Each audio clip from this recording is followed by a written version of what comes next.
Gelir soğuk değil adına, zaman dünya vakti algadına. İki yüzlülük namus bilen o, üçüncü yüz Hudaydın sen haberim yok. Görýän zadymdan yazdım sözleri, yürek bilen öpmedip söýmeli.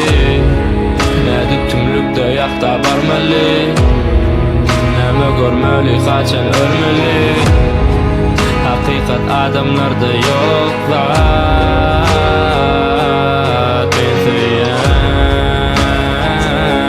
yürek ölýän.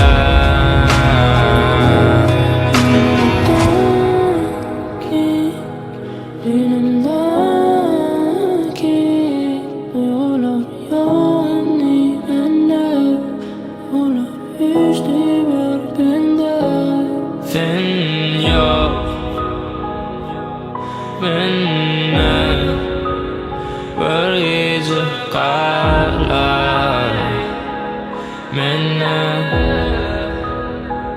şu günne.